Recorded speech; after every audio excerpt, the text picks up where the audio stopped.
DNA मित्रों, अब हम झील नगरी नैनीताल के सूखे का विश्लेषण करेंगे। नैनीताल की जीवन रेखा यानी विश्व प्रसिद्ध नैनी झील की स्थिति दिन प्रतिदिन दयनीय होती जा रही है। इस झील का जल स्तर इस समय खतरनाक तरीके से नीचे गिर रहा है।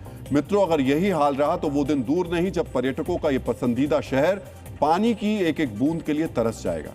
दरअसल नैनीताल की पूरी अर्थव्यवस्था और वहां के लोगों का जीवन इसी प्राकृतिक झील पर टिका हुआ है। शहर के लगभग 76% पेयजल आपूर्ति इसी झील से होती है। पर्यटन सीजन में यहां पानी की मांग 11 मिलियन लीटर प्रतिदिन तक पहुंच जाती है।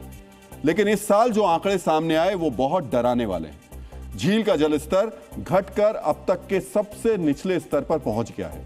2021 में जल स्तर 6 फीट 7 इंच था, जबकि इस साल रिकॉर्ड गिरावट के साथ केवल 2 फीट 2 इंच रह गया है।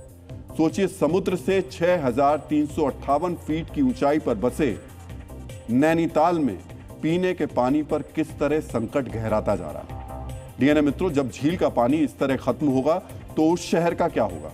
जल संस्थान अभी जैसे जैसे सुबह और शाम मिलाकर 14 मिलियन लीटर पानी की रोजाना सप्लाई कर रहे हैं, लेकिन अधिकारियों का कहना है कि अगर हालात नहीं सुधरे तो भविष्य में पानी की भयंकर राशनिंग करनी पड़ेगी। पर्यटन व्यवसाय पूरी तरह ठप हो जाएगा, जिससे हजारों स्थानीय परिवारों की आजीविका छिन जाएगी। हर साल का फैक्टर है कि मई 3rd 4th वीक तक इसका लेक लेवल काफी गिर जाता है कंजम्पशन की वजह से। झील का पानी बहुत ही गिर चुका है, तो झील का जो कस्टमर भी आ रहे हैं वो काफी कम देखे जा रहे हैं।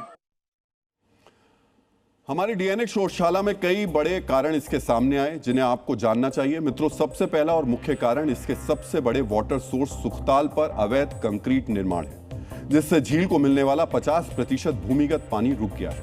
इसके साथ ही झील को पानी देने वाले 60 प्राकृतिक झरनों में से 30 पूरी तरह सूख चुके हैं और पहाड़ों से बहकर आने वाले गाद के कारण झील की गहराई में 27.9 मीटर से घटकर केवल 19.6 मीटर ही ये गहराई रह गई है। रही सही कसर हर साल आने वाले लाखों पर्यटकों के असहनीय बोझ, होटलों के सीवेज और पानी में मिलने वाले माइक्रो प्लास्टिक ने पूरी कर दी है। इसके अलावा पहाड़ों में प्राकृतिक वाटर स्पंज का काम करने वाले बांज के पेड़ों की अंधाधुंध कटाई और जलवायु परिवर्तन के चलते इस बार सर्दियों में हुई 90% कम बारिश और बर्फबारी ने इस संकट को भयानक स्थिति तक पहुंचा दिया। कई जगह कंस्ट्रक्शन और दूसरी एक्टिविटीज की वजह से डिस्चार्ज कम हो गया, तो मेन कारण है कि ग्राउंड वाटर का कम होना।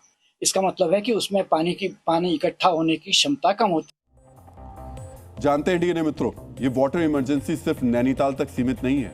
अगर हम पूरे देश की स्थिति देखें तो सूखे और भीषण गर्मी ने पूरे भारत को अपनी चपेट में ले रखा है।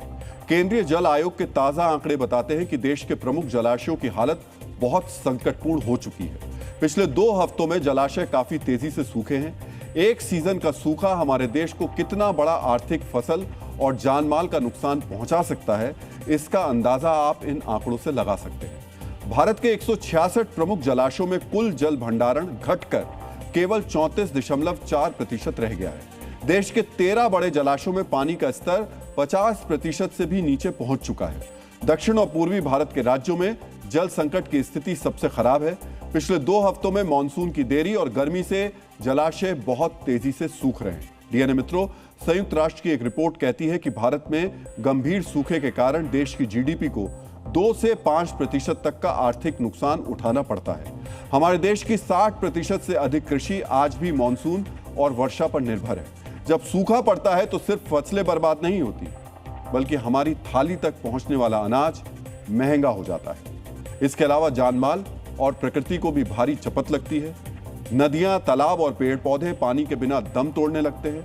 नीति आयोग की एक रिपोर्ट तो यह भी कहती है कि हिमालय क्षेत्र के 60% झरने या तो पूरी तरह सूख चुके हैं या फिर सूखने की कगार पर है। इसलिए मित्रों, जब भी आप किसी पहाड़ी शहर या झील को अगली बार देखने जाएं तो वहां पर्यटक बनकर जाएं, शोषक बनकर नहीं जाएं। पानी की बर्बादी रोकें और प्रकृति का सम्मान करें, क्योंकि अगर ये झीलें सूख गईं तो हमारे शहर और हमारी सभ्यता भी प्यासी मर जाएगी।